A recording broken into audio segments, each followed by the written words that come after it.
Hi, guys. Welcome to Science Beyond Books. And I'm very happy to announce that this is our first episode of Science and Research Simplified. And I'm very delighted to let you know that. Uh, so, let me briefly tell you about this program and then we can start our live show. So, basically, I'm a scientist in USA. So, my name is Dr. Ajit Prakash and I work on cancer biology. So, basically, after spending a couple of years in USA and other countries like Singapore and Cambridge, I realized that there is not good opportunities and exposure of research in India. Like many students in school and even in colleges, they don't know how research happens, like how really people do research in reality, and what are the topics people are working on, what are the challenges they are facing. So it's very there is very less exposure about it. So we decided to bring a show where we can bring researchers from all different fields and we can discuss different topic every weekend so that you will get exposure of different topics, and whatever you like, you might decide to do research in that field. So it's a great opportunity for you guys to watch and understand and learn different research field from different field of science, being physics, chemistry, bio, technology, all different kind of research. So we have many researcher, there are many talks which is lined up and which will come every Saturday 7 p.m. Indian time, and US time it's 8:30 in the morning Saturday. So today's talk, we are going to invite one of the young scientists from Singapore. So let's invite him and then we'll start the show. So let me invite him. Hi. Hello, guys. So welcome to our show. I'm very happy that you agreed to come to this show and share Thank your you. Thank you for thoughts. inviting me. Yeah. Yeah, thank you for inviting me on the show. It's an Uh, honor to be on the first episode of the show. yeah, I'm very happy and very delighted that you came. So viewers, let me give you a brief introduction about our speaker, and then we can, jump start the show. So today's speaker is Dr. Kashyap, and the topic he's going to talk about is Earth observation from space. It's rocket science, and about his background. So he did his bachelor in engineering from aerospace engineering at University of Liverpool, UK, and then he did his double masters in science from space technology at Luleå Technology University, Sweden, and Czech Technical University, Czech Republic. So he did dual masters in that, and then he did his PhD from Singapore. So he did PhD in remote sensing and atmospheric science at Nanyang Technological University. So I had a privilege to work with him, and he used to be our colleagues and a co-worker when I was in Singapore, and I had an opportunity to work and discuss science with him.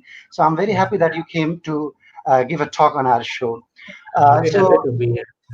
yeah, okay. So let's start today's topic. So before we start today's talk, I would like to know that how your journey started, how you decided to become a researcher, what motivated you to become a scientist, how the journey started. So tell me something about it. I mean, when we were young, right? So, scientist is something that is a very far away thing for us. We never think of becoming a scientist. So, for me, it started after my master's. I was looking for jobs, preferably in satellite space science related areas. And my sister actually asked me, why don't I do a PhD? Why am I just looking at for jobs? So Mhm. then I thought about research, like like am I even interested in doing research, or like it's a big thing. Like research is something not everybody is fit to do. Like it's not a uh, easy thing to accept that you can do research. So for me, it was not like I never thought that I would be a researcher Mhm. because I didn't think that I had the mind to do research. And Okay. then I thought about it. I applied for PhD and I came to Singapore. Even after coming to Singapore, I still didn't believe that I have mind to do research, even while I was doing research. Mhm. So it is interesting for me because I was interested in the topic rather than like idea of becoming a scientist. I just wanted to work on this space science or satellite related topic. Mhm. So that is what actually motivated me to be in this field of research. And of course, once you come into the field, you know about the problems, and some problems attract you more than others, and then you want to solve them, and that is how I'm into doing research. Okay, So great. yeah, Yeah, so it was nice story and happy to know that. And yeah, I'm very sure that many people, many student will relate to it, and they will also get inspired and consider themselves that if they want to do research, they can do research even if they don't know much about it. Slowly they will get yeah, exposure, and it's not something very extraordinary as it seems for students to be. So yeah, it's yeah. That's yeah, the same like that's the when you idea do that I want to same give. like yeah, yeah, Yeah, true. So it's not something which is not which cannot be achieved. Definitely, if you want to become a researcher, you can do it if you have right exposure and you have curiosity, you have question in your mind, and you want to chase that question. So I think definitely yeah. you can be a researcher. y- we hear this thing ever since we are young that scientist is something that is a very far-fetched dream for many people. So I want to like now I'm a scientist and I can still say that it is not that far-fetched because I am a scientist now, and to be honest I'm not really that smart. So No, you yeah, are. I know, and you are humble to say that. Okay, so so let's jump into the today's topic. Uh, could you just explain briefly that what we are going to talk about? What is the satellite, and some basics about satellite, so that we get a sense of understanding of satellite before we jump into some more detail about it. yeah, okay. So before I start my presentation, I will just give a brief introduction. We all know about satellites these days. We read in newspapers, we see in news, we see on YouTube. Like, of course, SpaceX, NASA, ISRO, European Space Agency. We hear about all these things all the time that they have sent this satellite to space, they have found this thing on Mars, or they have found this thing on Venus or Moon or something. But it's like in this talk, we can step into this field and see. Uh, we always see like these things happening, but why don't we dig a bit deeper and see how these things actually happen? Okay, So I'll just share my screen. okay. Um, okay, can you see? Let me quickly add it. Okay. Yeah. S- So here, what is a satellite? To be honest, so satellite is any object that any celestial object that revolves around a larger object is called satellite. So, for example, Moon is a satellite for Earth. So, Moon is a smaller celestial object that revolves around the Earth. So, this is the official definition by NASA. So let's say we Earth revolves around the sun. So in an essence, Earth is a satellite of the sun. So we in our satellite field of industry, so we have now we make artificial satellites so that we can monitor the Earth from space. So why do we need to do this? Because once we have eyes so far above the Earth, we can see larger area that we cannot really see from where we are. So that's the main objective. So going one step further, so let me just give a quick introduction. Like the first ever artificial satellite was made in 1957 by Russia. It was called Sputnik. It weighed roughly around 80 kilograms, lasted 22 days. So all these 22 days, it was just transmitting radio pulses until the battery ran out. So the radio pulses where we receive them on the ground and we know that the satellite is alive. And after 22 days, it started to re-enter the atmosphere. So what we call re-entry means the satellite comes back into the atmosphere from its orbit. So the terms orbit and re-entry I will talk about more in detail later. So once it re-enters the atmosphere, it completely burns up. Uh, if it doesn't burn up, it will be target it and plan it so that it lands in the sea rather than ground and hurting somebody. So that's how we calculate these things, and the orbit trajectories are calculated in that way. So just to give you an idea, so how high does the satellite fly? So it flies very far away, we know that, but to give a rough estimate in a relative scale, so I give you like, okay, the Burj Khalifa Tower in Dubai is 828 meters. Mount Everest is 10 times higher than that, so around 8 kilometers.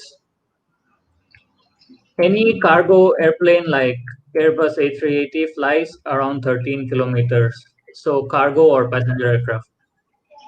Military aircrafts fly a bit higher than this. And we have stratospheric airships that fly from 19 to 21 kilometers. And we also have high altitude balloons. So we launch balloons to study weather in stratosphere. So that can go up to 37 kilometers. It cannot go beyond that. And then we have our first satellite, the International Space Station.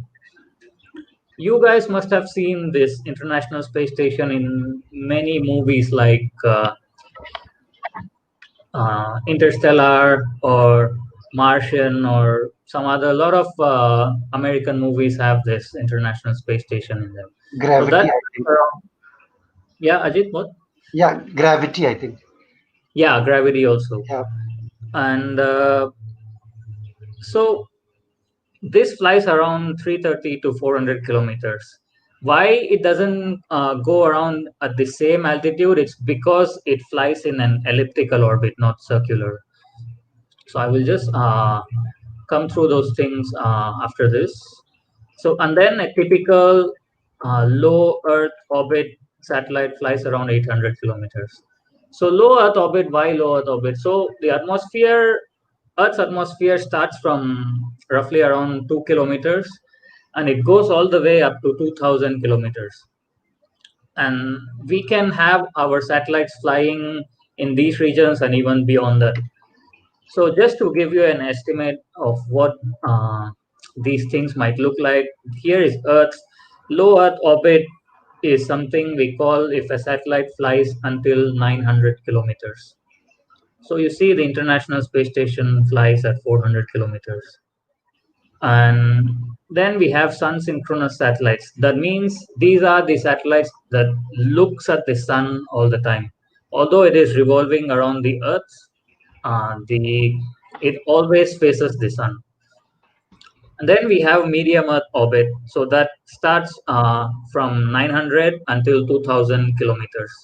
And anything above 2000 kilometers is called high Earth orbit satellites. So you guys must have heard the GPS satellites. So GPS flies around 20,000 kilometers or 21,000 kilometers. That's like very far away from Earth. Why we need to send it so far away? So that it can have continuous signals with the earth and with each other without any direct contact with the earth. So it needs to be far away enough so that it can avoid the earth interruption. And then we have geosynchronous satellites. Geosynchronous satellites basically mean it will be above a certain point on earth all the time. So let's say we are above Singapore right now, and the satellite, if we can look at the satellite above Singapore, so we will be looking at the satellite all the time. So that means it has to be very high so that it can have enough speed to do this. So that basically is around 36,000 kilometers above the Earth. So this there are a lot of numbers here, and it is hard to imagine these things. So, which is fine. I mean, we don't have to imagine how far a satellite really flies because we cannot really see them. So, this is just to give you an idea about what kind of orbits we have, and depending on what we want to do, the application, we launch those satellites in different orbits. So, any questions, Ajit, so far? Okay, so yeah, that's pretty interesting. And for me also, I mean, I was not very aware of the fact that how far space is. Like when we talk about space, or when we talk about, I mean, all those space programs, I didn't have that perspective that how far exactly it is when we say someone went to space and, doing some work in space. So pretty Yeah. much interesting information you provided us.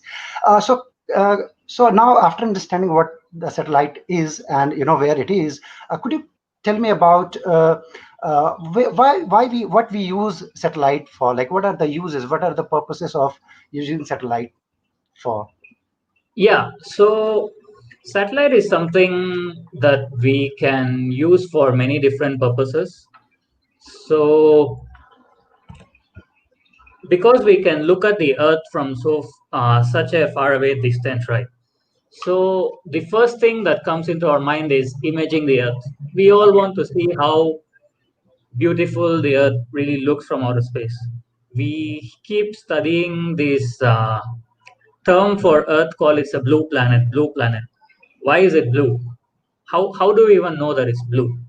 So those are the things that we can actually see the earth that is blue because it's a lot of water in the earth, surrounded by the water, and the land mass is only 30%. So when we look at the earth from the space, we see it as a blue planet because of the water. But of course, other than the just the beauty of the earth, we all use Google Maps these days to go from one place to another. So Google Maps are mainly constructed using satellite images taken by uh, space. So we can, so I show you three different images here of three different places. So we can have we can see how clearly we can see the boundaries of land and ocean. And some of the images we can get are very high resolution images. Some of the very expensive satellite images are can reach up to resolutions of 30 centimeters. So you can imagine that a satellite that is flying 800 kilometers or even 30,000 kilometers away from the Earth can have cameras which can give you 30 centimeters of resolution. So that is something which is truly amazing. And one of the things that is interesting enough for people to get curious, like, oh, what kind of cameras they actually use to get that kind of resolution from so far away. So this imaging is something that is the most fundamental application of the satellite. And of course, the other uh, application is communication and navigation. So after the Earth imaging, the most common use of satellite is for communication. So we have geosynchronous satellites and GPS satellites.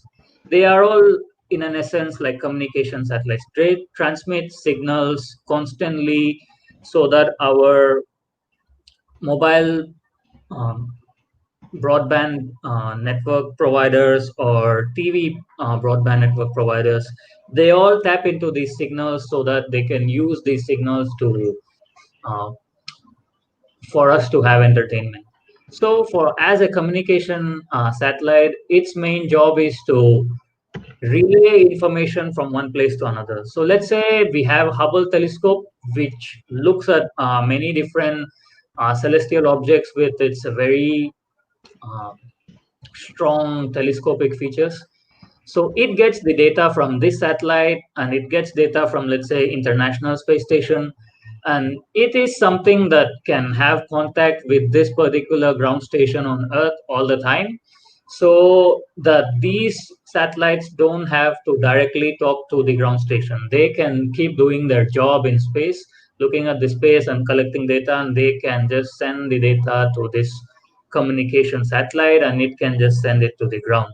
So this way we can optimize our functionality of satellites so that every satellite doesn't have to have large data transfer ability. And of course, then we know about the GPS. We all have GPS in our phones. So this is something called global positioning system. So there are roughly around 36 satellites in orbit, constantly orbiting the Earth. So we have signals from this constantly transmitted towards the Earth. So our phones or any other GPS receiver can receive these signals, and if it can look at any four satellites at a time, then it can know its own position. So the GPS is basically designed to give a user his own position. So that is something that is revolutionized the industry in 1970s when they launched the GPS satellites, and everybody can be tracked nowadays. So so that is something very interesting. Okay. And the final uh, application of the satellite is the weather.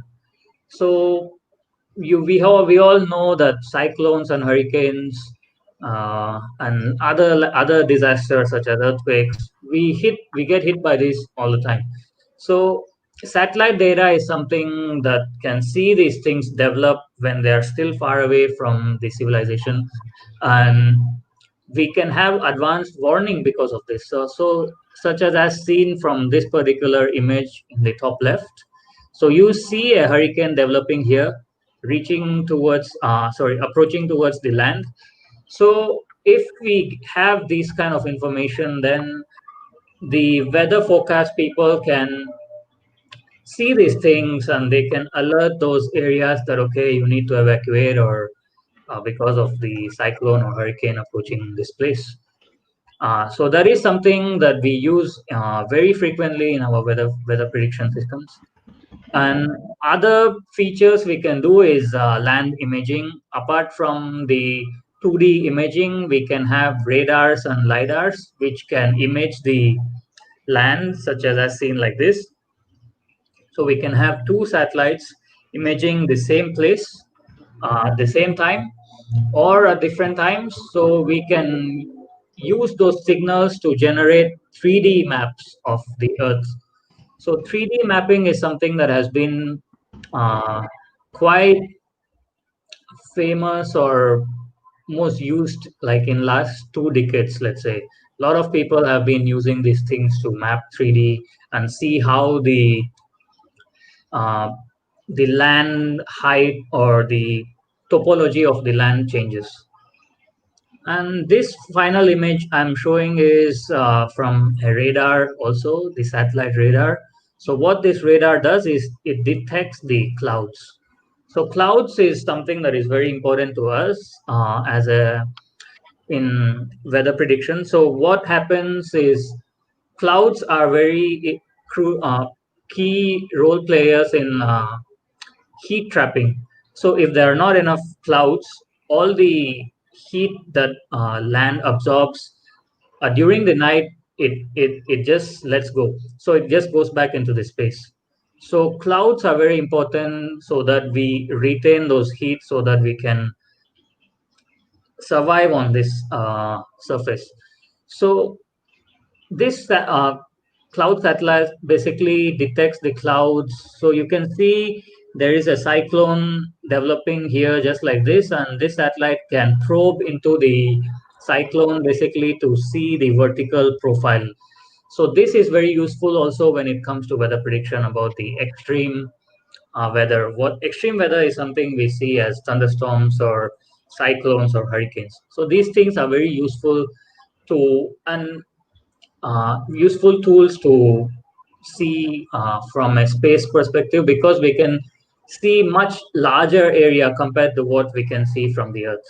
So one of the biggest advantages of using satellites is how much area you can actually cover. So that's the thing we want to see, right? That's main from land we can only see something that above or 30, 40 kilometers only. With a satellite, we can cover thousands of kilometers just in few seconds. So that is something that drives the satellite industry to keep thriving. So that is the end of the applications I have so far. Okay, so yeah, it's pretty interesting to know about how and where we use satellite. And yes, there are multiple application of satellite. We use the use of satellite is on day-to-day basis, as you Yeah, mentioned, that including GPS, including satellite TV, and many more weather prediction, all of those kind of stuff. So definitely, it's one of the important asset we have these days. yeah, So yeah. after understanding that what satellite is and how what where we use satellite for, could you please explain a little bit that how we send satellite to space, like how we manage to send satellite to a particular orbit and how it's done? Yeah, yeah, sure.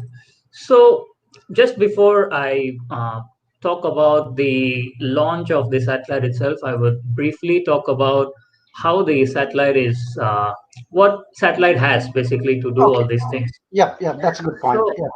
yeah, so there are typical systems in a satellite. So basically, a satellite, as you see here, has solar panels. So nowadays we hear everything is about solar powered, right? We want to use solar power so that we can have conservation of energy because we are running out of resources. So in space, we don't really use resources from the earth to satellite is still a system of electronics, right? All the electrical systems need to be powered, just like TV, laptop. It needs a power source. So where do we actually get the electrical power from?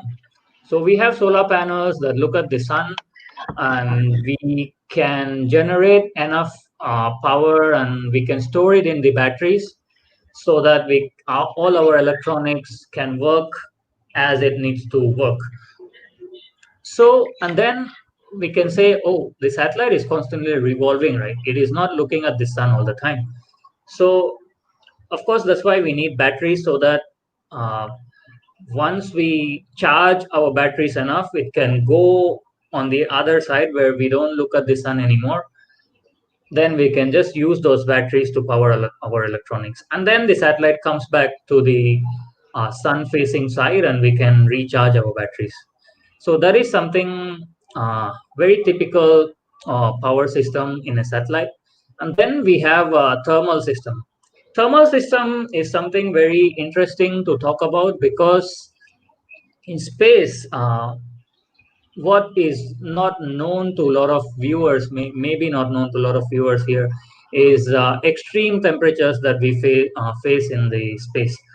So basically, when the side that is looking at the sun, it is receiving the heat from the sun constantly. So it is very easy for that side to get very hot. And the side that is not looking at the sun, it in space it is not, there is no conservation of heat. So this side gets extremely cold. Although it is just on this side of the other side of the side which is facing sun, the the far side gets very cold because of no radiation being received. So these are the harsh conditions that the satellites face in the space. So we need a thermal system which can control and optimize the functionality of the satellite so that all the systems are maintained in the operational range. When I say operational range, meaning all the electronics have operational temperature range. So if these electronics are exposed beyond this temperature range, it will stop working. So we need to maintain certain temperature inside the satellite, regardless of which face is facing the sun or the deep space. So then the third one is the control system. So the control system is something that lets us. So let me just quickly go out of the view so that I can use this. So control system, let's say we want the satellite to turn here and take a picture, or we want the satellite to move. So these are like satellites will have propulsions or like wheels that rotate so that it can do all the rotation. So we can point the antenna towards the earth and do the communication and something similar. So that is called control system of the satellite. So that is something very crucial to design very accurately, because sometimes we want to look at something very precise, like we want to say, okay, let's point towards some particular building and take the picture. So the satellite needs to know where it needs to turn and it needs to take the picture. And after that, of course, we are collecting all this information from the payloads, the control system, everything we need to transfer back to the earth, because all the images we take, we need to send it back to the earth, or else we cannot see them. Or any other information such as radar, we need to send it back to the earth. So then we need a communication system. So let's say this antenna is part of that communication system. It will do the um, transmission of all the signals that has the data, and then we get them. So last but not least, every satellite has a computer on board. So the interesting thing about the satellite is it has to do everything autonomously. So unlike land systems where if something is wrong, we can go and reprogram or something, satellite, it is not as easy to do those things, because we cannot touch it. It's very far in space. So these systems need to have a software which controls everything, and this software runs on a computer called onboard computer. So this needs to be a very good computer, very highly reliable computer, so that there are no errors in any of these functionality. So these are the typical systems inside a satellite. Now, as Ajit asked, like, okay, what does satellite require? So it requires a rocket. So the satellite cannot go by itself in space, because to reach the space we need a lot of speed, we need a lot of energy to put the satellite into the orbit. So that machine that which does that is a rocket. We also can call it launcher. So that can put the satellite into the orbit. And of course, once it's in the orbit, it is doing all this functionality and it needs to send all the data back to the Earth. So that means we need a station at the Earth to receive all this data. So that we call a ground station. So a ground station typically is a very powerful antenna system with a backend for all the communication receiving system. So that we can receive and process all these data. So here I just have a quick video about the satellite launch. So this is from a ISRO satellite, Polar Satellite Launch Vehicle, PSLV. So you see the amount of fire that is being exhausted from the exhaust of the satellite. So the satellites goes roughly around, uh, sorry, the rocket goes roughly around 8 kilometers per second, and for it to even reach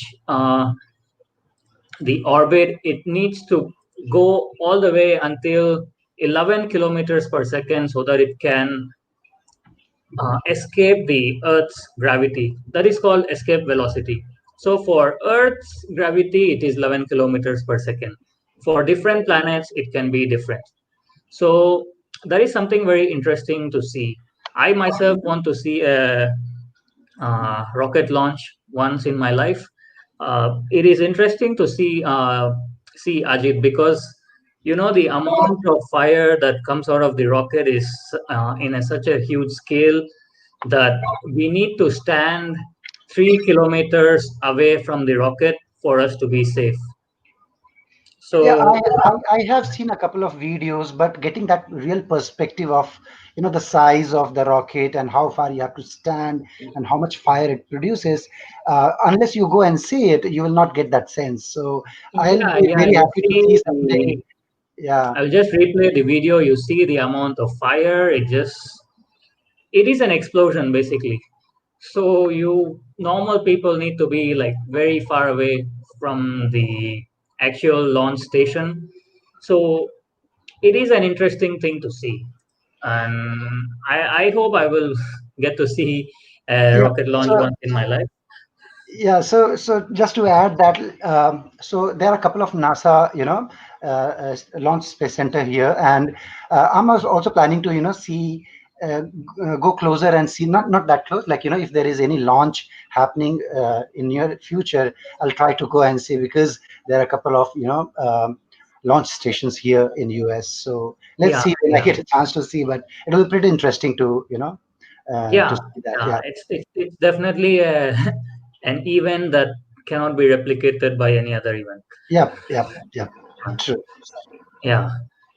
So so the next thing I think we can talk about is, I mean, we covered what the satellite is made of and how we launch into space, right? So one thing our viewers would like to know that so what are the challenges you guys face when you do research in this field? Like how you test your satellite, what like because we already know that there are already many satellites. So what kind of advancement you want to achieve, or what kind of research you guys do in this field? So if you give some light on that area, it Yeah. will be helpful to know. Yeah. So yeah, before I get into the uh, actual research or the latest technologies that are happening, I can briefly show you the basic testing facilities that a satellite needs to have. Because once we put everything in a satellite and send it to space, we cannot really bring it back. And if there is something wrong, we cannot really bring it back and fix True. things right as we do for other things on Earth. So we need to do a very rigorous testing for all the systems that go into the satellite. So one of the pictures here, so you see there are a lot of electronics board here, right? So these are the electronics board that represent different systems. So before putting this into a satellite structure, we put it on a table like this, and we test that whether everything from hardware, cables to software is working exactly as how we expect it to work. And we test it over and over again for several months. So these tests go on for like more than 6 months. And in some of the bigger satellites can go on up to a year. So these are the things we test rigorously, so that we don't want any errors to happen when the satellite is in space, because we cannot really bring it back anymore. So this setup is called a flat sat. So that means a flat satellite. The satellite is laid out in a flat table and we test it. So of course, other than this, we test our individual systems separately, like an onboard computer or the software that is written. We test it rigorously so that we try to put the software through a lot of tasks, so that if there is any error, we need to know those errors. And other than that, of course, there are solar panel tests. Solar panel tests are quite interesting because we have a solar simulator and or a sun simulator to be more precise. So it's a light source, basically very intense light source. So we put that light on the solar panels to see whether it is generating enough power that we expect it to generate. And this light source is so intense that it can literally blind a person if he look directly into that light. So we need to be very cautious about these kind of experiments. Uh, so we play with our lives every day, man. Yeah, that's pretty intensive. Yeah. And So another so just thing, Just quickly, a Yeah, quick question. So these are the pictures you are showing is some of them from the experiment you guys do in your lab? yeah. So these are the pictures in taken. Some of the pictures are taken from our lab. Some of the Okay, pictures I took it from the facilities. We don't have, but we go to the place where we do those tests. okay. So these are like real, Yeah, these are real the pictures showing how exactly you guys work. Do your yeah, job and make satellites. Okay, interesting. Yep. yeah, yeah. So talking about another life in danger test is called the anechoic chamber test. So basically, what this is, we test our antennas here. So that means electromagnetic radiation. We need to test whether our antennas are giving enough power in the direction we want it to give. So this is a chamber that is called anechoic chamber, meaning there will be no echo in this chamber. So meaning echo is something a reflection, right? So the walls you see here is are structures that basically absorb every frequency or every electromagnetic signal that hits it so that nothing comes back.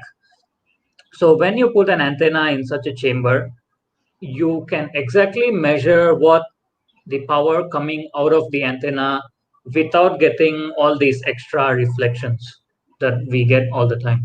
So that we can precisely test our antennas in this case. So, and apart from that, just we just saw a video of rocket, right? There is insane amount of exhaust power coming out of it. There is a lot of vibration. There is a lot of shock. So we need to test whether our satellite can even withstand this kind of shock, and we need to test whether we our satellite can withstand uh, the space environment, basically the harsh temperature differences we talked about earlier. So we have all these chambers you see here. So these kind of chambers are where we test our structures. Basically, this thing here, basically, it gives it a vibration so that the vibration is enough so that it can simulate what the satellite is going to face in the rocket. And then these are the chambers where we can control the temperature that the satellite is going to face in the space. So we put the satellite inside the structure, we close the thing, and we cycle it over and over again so that we can know that our satellite can definitely work in this kind of environment. So these are the test facilities that we build so that we can make sure the satellite works exactly as we want it to work. So, any questions about this? So we'll take questions at the end of talk, maybe. Yeah, sure. Okay. Yeah. So There are a couple of now, questions people are asking, so but we'll take them at the end of the talk so that we go uninterrupted. yeah, sure. So now we can go towards the latest research. So one of the things that we always face one question is like satellite is an expensive affair, right? Every satellite is $1 million, few $1 million projects, at least even the smallest ones. And of course rockets itself are like several tens of millions of dollars. So every time previously they would launch a rocket and the rocket would just be a one time use and it will just fall into a sea or something, and that's it. So that's a very expensive affair. So what scientists recently have been working towards is reuse of the launch vehicle. So SpaceX recently uh, demonstrated this. So this was in 2018. I will just quickly go through the video here. So they have this is called Falcon Heavy launch vehicle from SpaceX. So you can see that this video is a promotional video for them. So a lot of people watching this. The rocket basically lifts off, goes into the space. So this is not the highlight of this video. The highlight of this video is, of course, it this rocket launch something. In this case, it's a car. The Okay. car is orbiting the Earth. Then the rockets now have to come back to Earth instead of getting wasted. So you see, they are coming back. Uh, they maneuver themselves so that they can come back to the location they need to be in. You see the white. Now you see this fire is from the re-entry fire, and now they have slowly started to control it. See, the rockets are coming back very controlled, and now it is actually landing back. So this is a technology which can help us to reuse rockets again and again, because it's a waste so that we only use the rockets once, and it is a very expensive thing. So this technology has really revolutionized the industry now. So a lot of people will start to use this technology. So And just to add to it is, I think recently SpaceX has also sent astronaut to space using the same technology, I guess, because yeah, the yeah, rocket that was came back and yeah, they were able to reuse the rocket. So rocket came back successfully on Earth, and the astronaut were able to go to the space.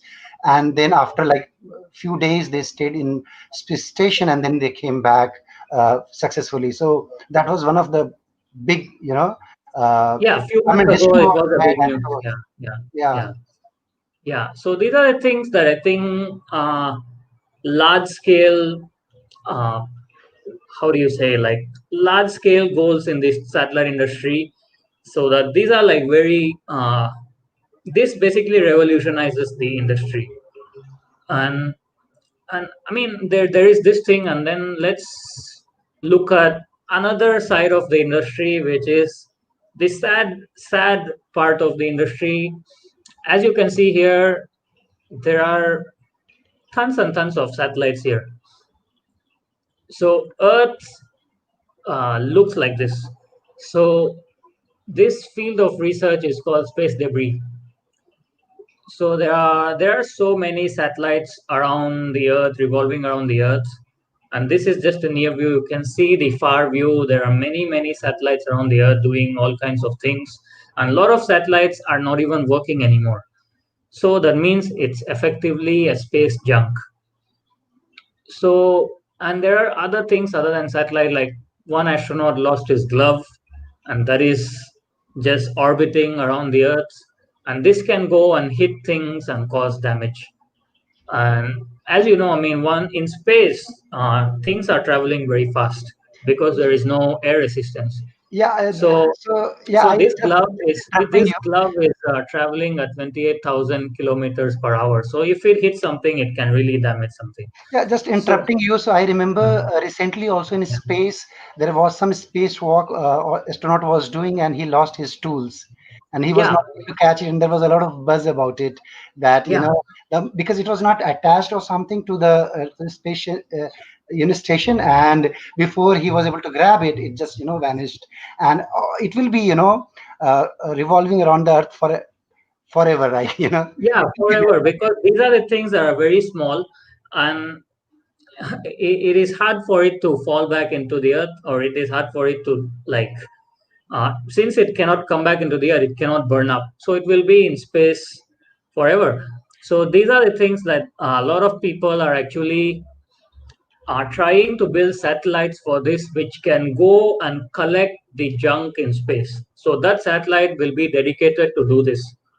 So you see, there are few cases where some satellites crashed with each other, and then there will be, from the collision itself, there are a lot of particles like this. So these are the things that can go and crash into other satellites and cause damage also. So there are some research going on of how to deal with these things.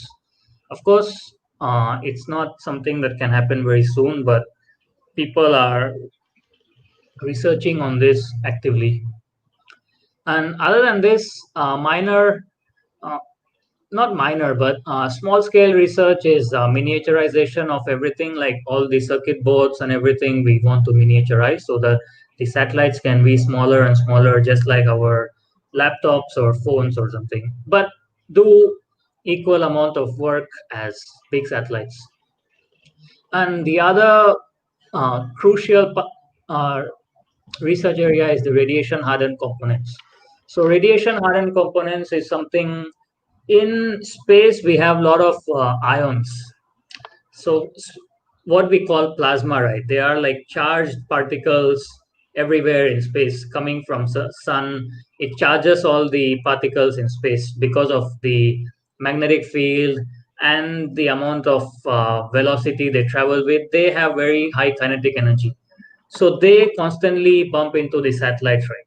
So these can actually harm our electronic components. So what this research basically does is radiation harden. That means even if it hits the electronic components, our electronic components will still be functioning properly. So that is something a very active research area since I think last 3 or 4 decades, and we keep improving our components for this. And then of course, then there are higher frequencies for high data rate communication. These days everything is about more data, right? We want higher speed internet, bigger images, higher resolution images being downloaded from space. So for sending such high data, we need very high frequency to support that high data. So that means, no, the communication lines have to be very uh, effective and very efficient. And it's in space, so that a lot of things can go wrong in space.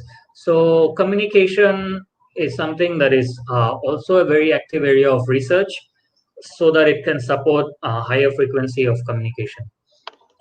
So these are the summary of active research areas or large scale developments in satellites. So that's all I have for today, Ajit. Okay, so that was Yeah, very interesting, and for me also, after spending a couple of years in research in biology, I was like maybe 20% I knew about what you explained. So there was a lot of enlightenment for me also, and I'm very sure that all our viewers might have learned a lot of thing, and there is many take home messages from your talk. So we'll try to quickly take some of the questions, which there are many questions people have asked. I'm very thankful to them. They're spending time on watching this live, and they're asking very interesting questions. So I'll try to take some of them, and yeah.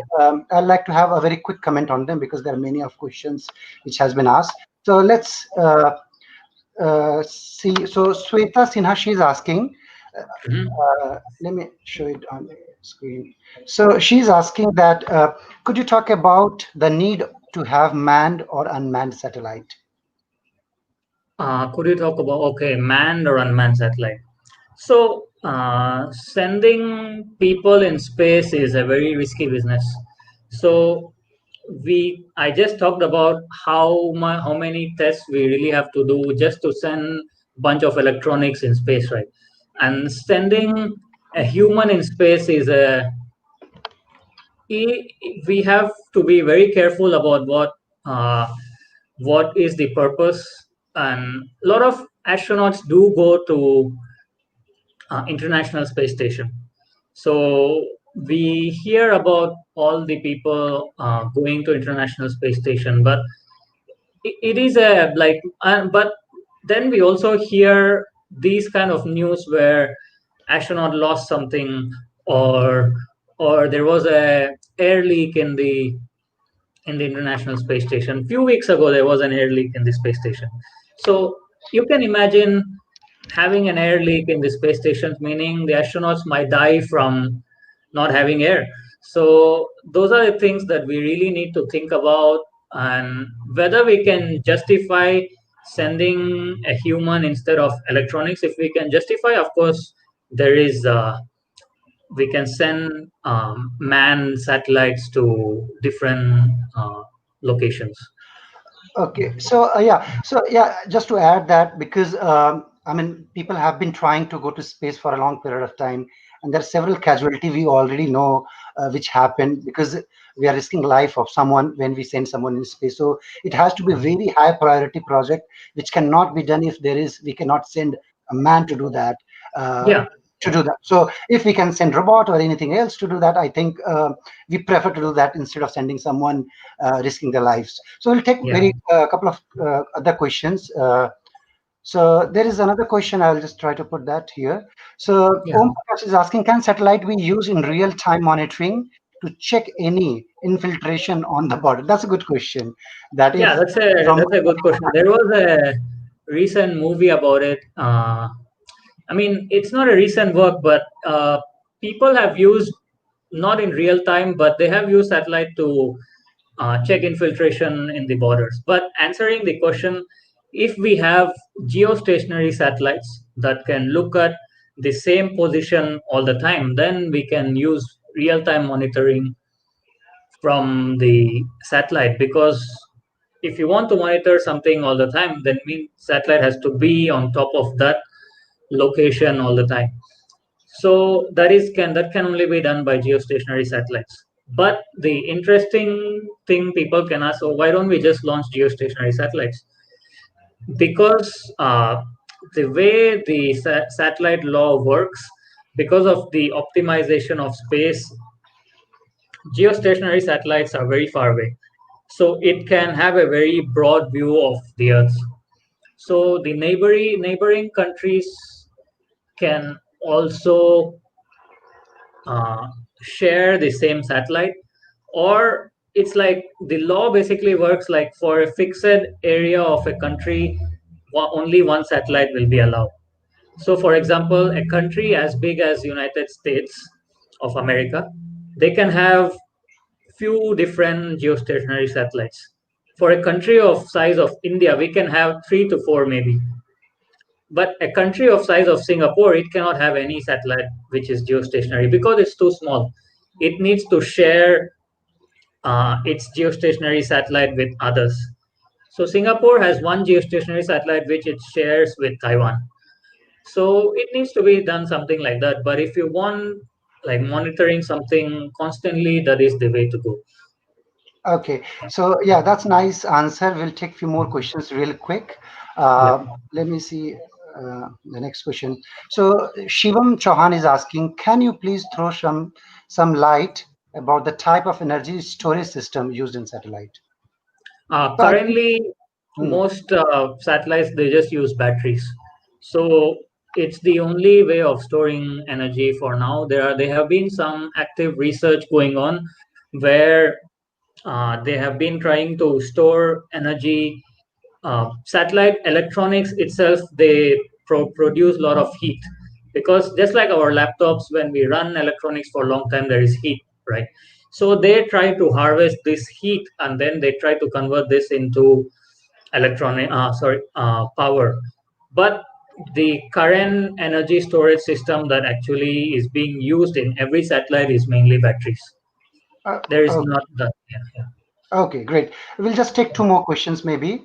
Sure. Yeah, So next question is, it looks like people are very interested in this topic. They're like, yeah, there are a lot of comments. yeah, there are like many questions. I don't know how many we can take and how many Yeah. in the fixed schedule, but let's take few more questions because for me also these questions are very interesting.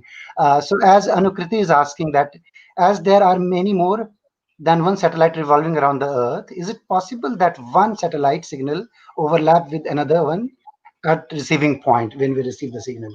Yes. So satellite signals overlap all the time, and it overlaps with the other signals such as our mobile signals and stuff. So what we do in satellite is we have to talk to our local government agencies. They uh, allow us to use only particular frequencies. So this is something every satellite has to do. It is called frequency allocation. So we have to talk to our government saying that okay, we are going to build this satellite of this size, we are going to use these kind of signals, and we have to make sure that our signals don't overlap with any of the other satellites, and we have to make sure that our signals don't interrupt the mobile network providers. So if you use the same signals, then our your wi-fi or your mobile network will be affected also. That of course is not acceptable, right? So we have to be very careful about what frequency we use, and we have to be in touch with government to do all this administration work. Okay, Yeah. perfect. So let's take one more question. So Aman Kumar, he's asking, uh, hello Aman, he's saying hello. A very Oh, hello. informative talk. do solar do solar flares affect the satellite's health or functioning? If yes, Yeah. then what Yeah. measures are? Yeah, that's a good question because it's away from Earth, so it will go close to Sun sometime during the So its orbit. So So how? just to touch about what Aman is asking, he's asking about solar flares. So what I talked about in my last slide is the radiation hardened components, right? I said that there are a lot of plasma and electrically charged particles in the space. So that exactly is, it comes from solar flares. So whenever there is a solar flare, the uh, particles from the sun, they travel towards the earth. So these are highly energetic, highly charged particles that hit the satellite surface. So these definitely uh, affect the functionality of a satellite. So let's say any electrical component can be damaged by this, because electrical components are affected by electrically charged particles, right? And we are still in the electromagnetic system of the earth. We know that earth has a magnetic field, right? We are Satellites are still in that magnetic field. So the satellite is in the magnetic environment, and if an electrically charged particle hits the satellite, our electronic systems, they can get damaged. A lot of satellites have experienced this in the past, and then the satellite just goes dead.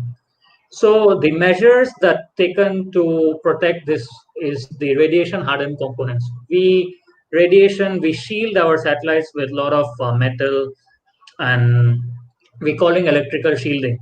And our the printed circuit boards, like the electrical components, are also plated with a lot of different kind of coating, so that these kind of particles are not affecting our systems that much. There is no 100% proofing against these kind of particles yet, but we can do reasonable amount of protection from this in our current technology. Okay, Yeah. perfect. That's a good answer. Yeah. So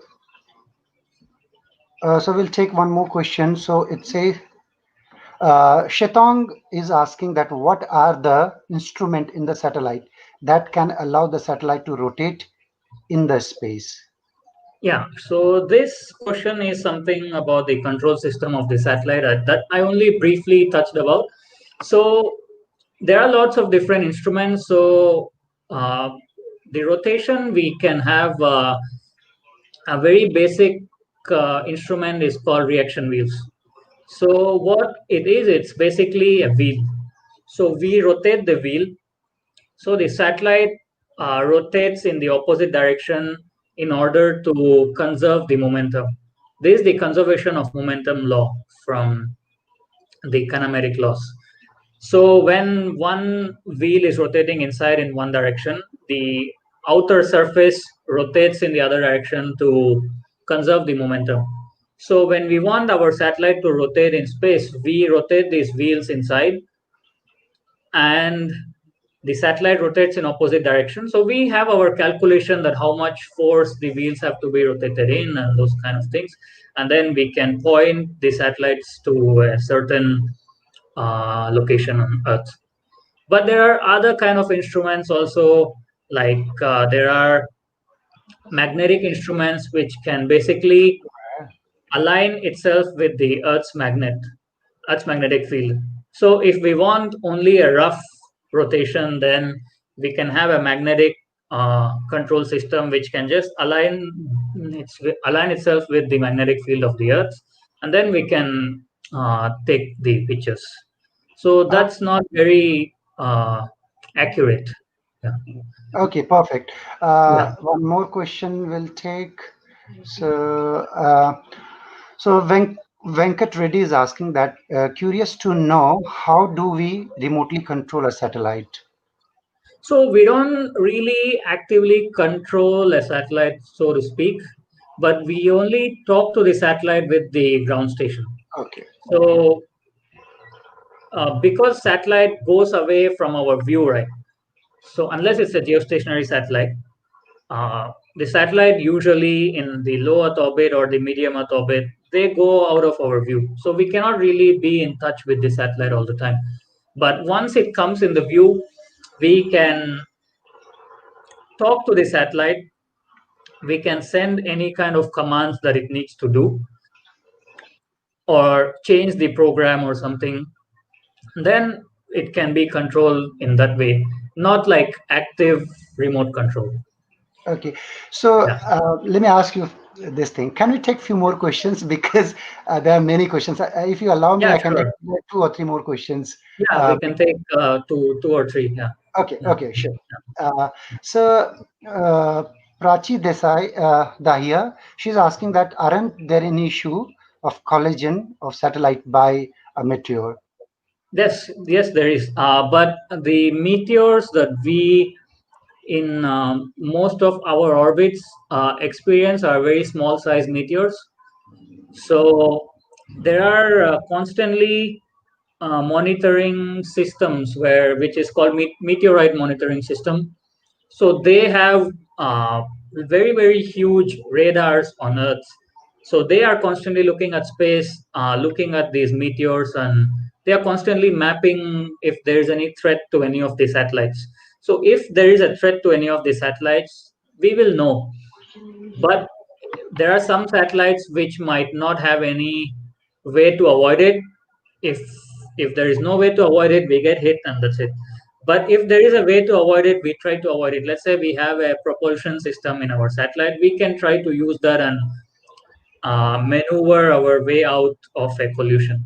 But not all satellites have that kind of system.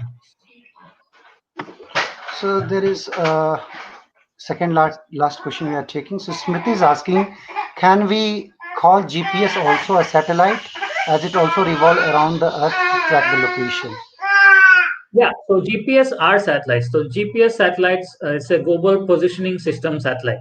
So they are satellites just like any other satellites, but their main function is to transmit signals so that we can track our locations. Their functionality is just they don't do imaging or any other kind of things. Okay, we'll take just last question. Let me see.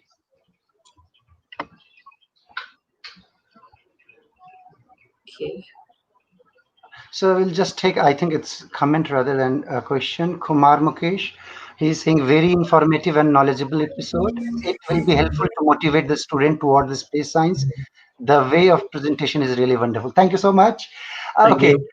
so yeah, I appreciate it. So uh, Yeah. before we end the session, I'll just talk a little bit more about or want to know more about that if there is any student who want to pursue satellite research or want to make career in this field, what will be your words for them? Like, how they can get into satellite research or what kind of background you need to get into research, satellite research.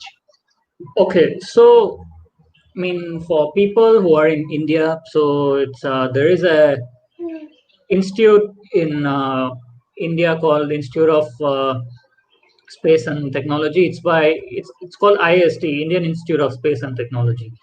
So it's run by ISRO.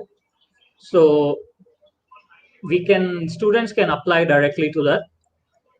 That's one way of getting into satellite So, industry. so is that master's program or There undergrad is program? undergraduation also. There is undergraduation also. Okay, There is masters also. There is research also in that. okay, okay, So that admission for that is directly through AI or I don't know what the name currently is, but it is AI or IIT JEE, whatever the name is currently. It's through that.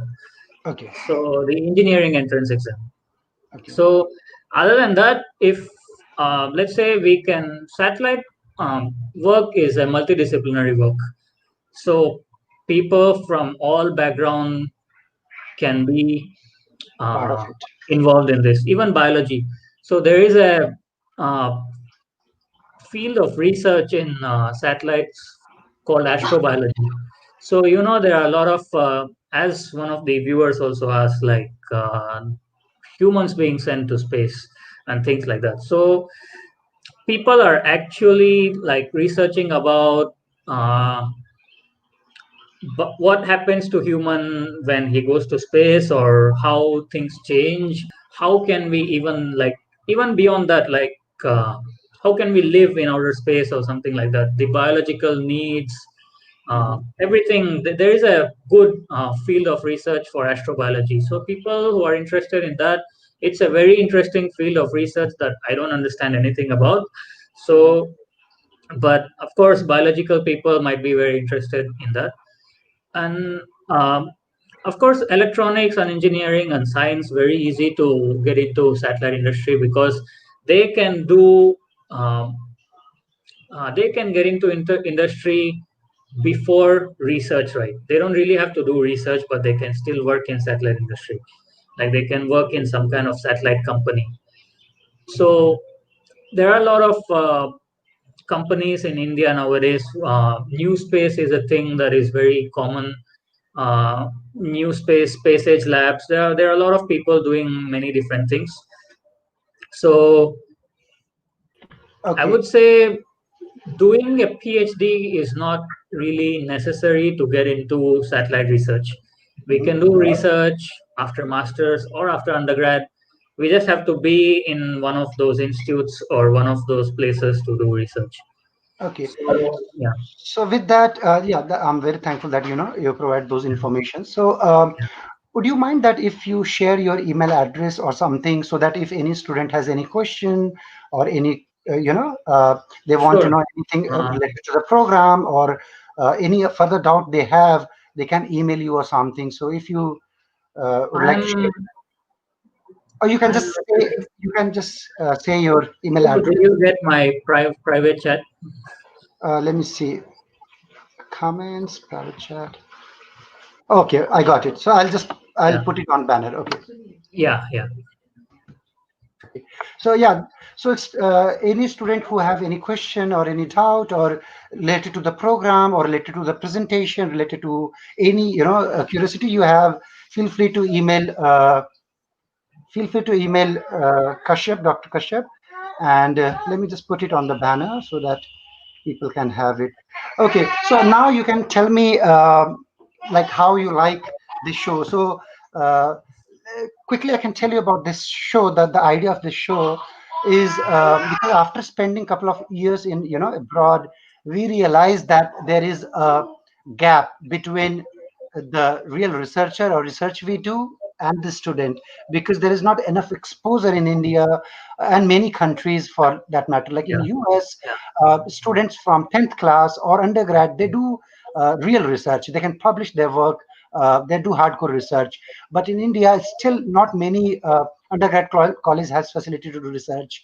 yeah, Many students don't have even have exposure. Like when I was doing undergrad, I did not know that what exactly cancer biologists do, or yeah, satellite scientists do, or astrophysics do. So like all different fields.